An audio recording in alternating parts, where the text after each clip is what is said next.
ഇന്ന് സ്വാതന്ത്ര്യനായോണ്ട് എവിടെയും പോണ്ടി വന്നില്ല, വീട്ടിൽ തന്നെയായിരുന്നു. അതുകൊണ്ട് അമ്മ വീട് വൃത്തിയാക്കുന്ന പാടെ അമ്മേൻ്റെ ഒന്നിച്ച് കൂടി വീട് മൊത്തം ഒന്ന് വൃത്തിയാക്കി ഫുൾ അലമ്പായിട്ട് കിടക്കുന്നതാണ്. അന്നേരം വെറുതെ സ്കൂളും വിട്ടിട്ട് വന്നു. ഇവനെ കണ്ടായിരുന്നു നൊസ്റ്റാൾജി അടിച്ച് പണ്ടാരടിക്കും. പക്ഷെ വന്ന പാടെന്ന് പറയുന്നത് എനിക്ക് പായസം കിട്ടിയിട്ട് ലഡു കിട്ടില്ല. എന്നാൽ പിന്നെ മാവിനും കുറച്ച് കൊണ്ടു തന്നു. എന്ത് ചെക്കനപ്പം അന്നേരം അത് പായസം കുടിക്കേണ്ട തൊരകേരിയ നേരെ പാല് വാങ്ങാൻ വേണ്ടി പീടിയെ പോകുമ്പോൾ അച്ഛൻ പറമ്പ് കിടക്കുന്നുണ്ട്. ഞാൻ അങ്ങോട്ട് നോക്കിയിട്ടേ ഇല്ല, നോക്കിയിരുന്ന പണി കിട്ടും.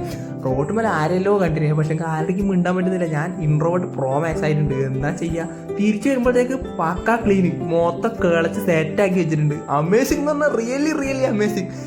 വീട്ടിൽ കയറുമ്പോൾ ഒരുത്തെ ഒളിച്ചു നിന്നിട്ട് മാമാന്ന് വിളിക്കുന്നു. നിങ്ങളുടെ കർട്ടൻ്റെ വേക്കിൽ കാലും കാണിച്ചിട്ട് വിളിക്കുന്നു. ഇവരോടെല്ലാം ഞാനെന്താ പറയണ്ടേ. അടുക്കളയിൽ പോയി നോക്കുമ്പോൾ അടിച്ച് കയറി വാന്ന് പറഞ്ഞിട്ട് റിയാസ് ഖാൻ വന്നിട്ടുണ്ട്. കാണാൻ ബൾക്കാണെന്നെങ്കിലും അമ്മേൻ്റെ പൂക്കിയാന്ന് കാണുന്നില്ലേ കളി. അയ്യോ.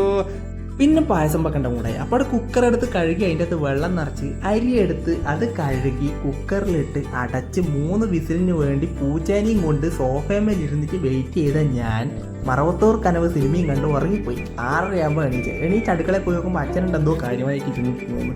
പായസം ചോദിച്ചാൽ എനിക്ക് അരിപ്പായസമാണ് കിട്ടിയത്. പാൽപ്പായസം വെക്കാൻ പറഞ്ഞിട്ട് അരിപ്പായസം കിട്ടി. അതെങ്ങനെ പിന്നെ ഒന്നും നോക്കിയില്ല, തിന്ന് എന്തായാലും കിട്ടിയത് തന്നെ. അപ്പോഴത്തേക്ക് മഴയെല്ലാം പെയ്തിനേട്ടാ. പിന്നെ ചേച്ചി വന്ന് പിന്നെ കഥകളായി മറച്ചലായി. ഷൂട്ട് ചെയ്യാൻ നേരത്ത് ഫോണിൽ ചത്തുപോയി.